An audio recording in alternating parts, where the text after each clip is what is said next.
conocí a una celebridad sin siquiera saber que era una celebridad.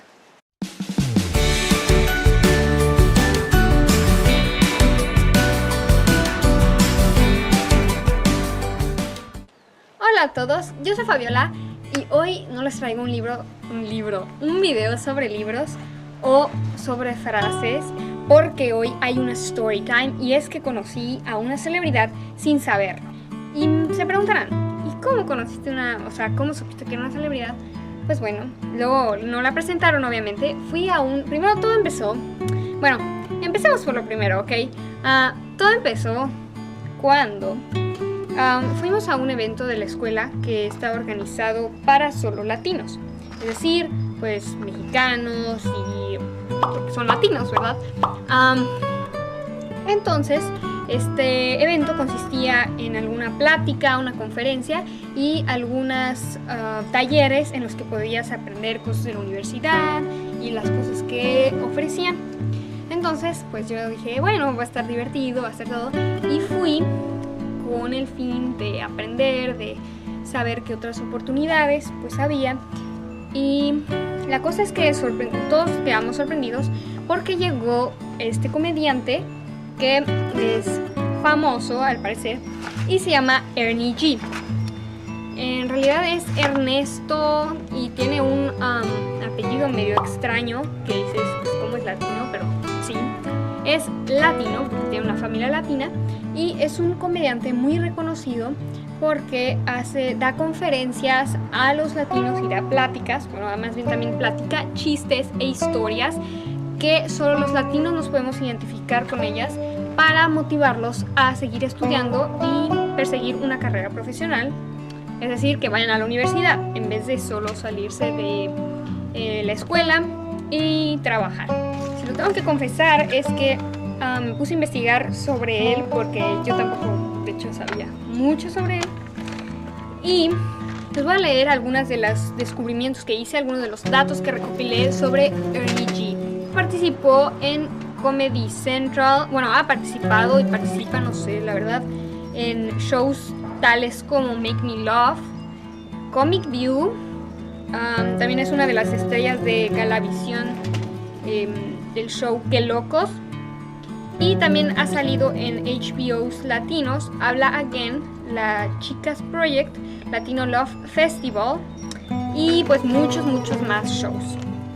Pero actualmente Ernie G se dedica a visitar universidades, dar pláticas motivacionales a los latinos que, como él, vienen de una familia que es latina, que llegó aquí a Estados Unidos, pero que tiene diferentes costumbres y una distinta cultura. Entonces lo que hace Ernie G es motivar a todos estos estudiantes, darles una razón por la cual deben seguir estudiando y motivarlos a que pueden ir más allá, a pesar de que sus papás a veces les digan, no, pues ¿para qué vas a la universidad si cuesta mucho, está muy cara? Que solo deben de salir de la escuela para meterse a trabajar. Ernesto motiva a la juventud de todos los Estados Unidos, ha ido a muchísimos estados y a muchísimas universidades reconocidas, tales como UCLA o Stanford University. ¿Saben lo que es Stanford? Ok. Y bueno, ya hablando de mi opinión y mi experiencia, que en realidad por esto son las StoryTimes, porque cuentan una experiencia, una historia, algo que les pasó. Yo opino, más bien me gustó muchísimo su speech, como su discurso y la forma en que, pues obviamente todos los chistes y todo, en la forma en que actuaba, me dio muchísima risa. De hecho, van a ver a continuación porque grabé algo de su discurso. Y hay partes en inglés y en español porque pues los chistes locales tienen que ser en español, ¿verdad? Pero van a observar que es súper divertido. No estoy muy segura si voy a poner subtítulos porque habla mucho y habla muy rápido, entonces pues sería demasiada edición para mí. Pero lo que sí es que me encantó, la verdad, sí me motivó bastante. Me reí muchísimo, de hecho hasta me hizo llorar de la risa. Y si escuchan mi risa en los videos videos que voy a poner de él hablando, pues solo ignórenla porque no me la pude aguantar, la verdad. Everybody who put this conference together, that you're committed to your greatness, that you're committed to being the person that takes yourself and your family to that next level. So it's a beautiful thing. And at UCLA's Raza Grad, I said the same thing. It's beautiful that you guys are in high school trying to figure out what it takes, not only to get into college, but to graduate from college. It's not just about getting in. Latinos all over the country are getting into college in record numbers. But if you read the research, less than half are graduating. POCs, people of color, are going to college in record numbers. But how many of them are graduating? Less than half. Why? Because of lack of financial resources, lack of familia support. How many of you guys, your parents are like, pa' qué escuela, pa' qué? You know what I mean? Tienes que ganar, right? They want you to start making money, and then you tell your mom and dad, but if I go to college, I'll be able to make so much more. I don't have 4 years to wait, right? And it's sad because a lot of our parents, they don't really understand the value of you going away for 4 years and bettering yourself so that you can make way more money over time. So there's a lot of reasons that contribute to POCs not graduating from college. We need more POCs getting PhDs. That's what we need in this country. More POCs getting PhDs, right? So the message I told those UCLA graduates said it's beautiful that you're figuring it out, and it's about graduating from college, not just getting in, graduating. Why? Because the day you graduate from college, the day you can say, I am a college graduate, you will instantly transform the perception that people have of our community. How many of you guys know what I mean when I say that when most people in the world hear the word Latino, when most people in the world, I'm not talking about us, I'm talking about most people in the world, when they hear the word Hispanic or black or white or Asian, but especially the words Latino or Hispanic, certain images pop up into their head as to who they think we are. And I know in your hearts you tell yourselves, that's not who we are, that's who you think we are. Who we really are beautiful, powerful, educated people who contribute to this country. That's who we really are, right? Yes, you can clap for that. That's who we really are. That's who we really are. If you grew up in El Barrio, if you grew up in the neighborhood, you will always have a little ghetto inside of you, right? Oh my God, that was hilarious. I felt a bunch of you go like this. That's right. But you didn't want to laugh out loud. You didn't want to go, ha ha ha, because your friends would have been like, ugh, ghetto. But I saw a bunch of your faces go, that's right. And some of you looked at me like this. You went, no, stupid, dumb, I'm not ghetto. I don't mean chuti ghetto like our cousins, okay? Anybody have a chuti ghetto cousin? You know what I'm saying? Chuti ghetto is like, you know your ghetto, and then there's chuti ghetto. That's like ghetto to the max, you know what I'm saying? You know when you have a little ghetto in you, and then your cousin busts out with some super ghetto, you're like, damn, that's chuti ghetto right there. See, I go across the country, and I've been doing, keynote speaking, and I've been doing comedy for 23, 24 years. For the past 15 years, I've been doing this inspirational empowerment comedy.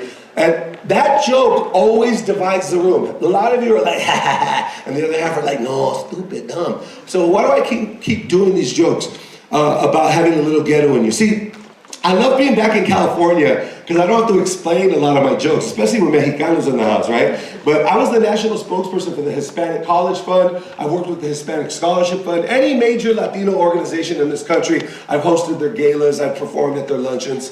Latino physicians, Latino Bar Association, anything that has to do with Latinos coming together to better themselves, I've performed at those events. And the beautiful thing about that for me is that I get to meet all kinds of different people, right? I get to meet people who are the elite, and I get to meet people who are the marginalized. And for me, I treat everybody the same. I treat everybody the way that they treat me. If they're respectful and nice to me, then I'm respectful and nice to them. But if they treat me like caca, then I just walk away. You know what I'm saying? You know how people treat you like caca, and you're like, you don't even know me, right? So, your faces, I want to pinch half of you.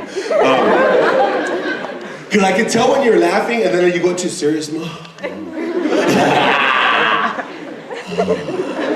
That's perfect. That's exactly how I want you guys to be.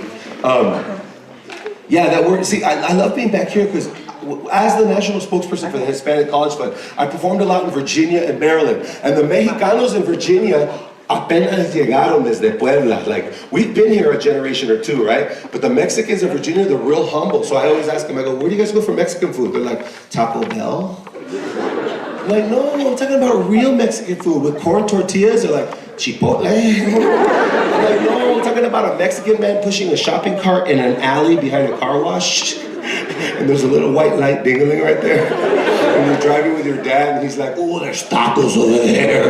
You pull into some random alley, and you're eating tacos on a milk crate, right? Okay, so for those of you, clap if you've ever seen a makeshift taco. Not one that's there all week, but on Thursday, Friday, or Saturday, on a corner, they're selling tacos. Clap if you had that in your video. That's so cool. All right. I love being back home.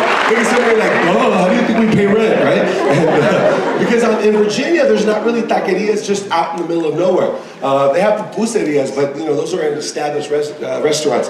So for those of you who have never been to an authentic taqueria, which most of you have, the taqueros, the guys that make the tacos, have figured out that you got to make the tacos with 2 corn tortillas. Have you ever noticed that? 2 little corn tortillas. Why? Because if you make the taco with just 1 corn tortilla, you cannot do the very traditional pinch, lift, tilt, insert method, right? Now,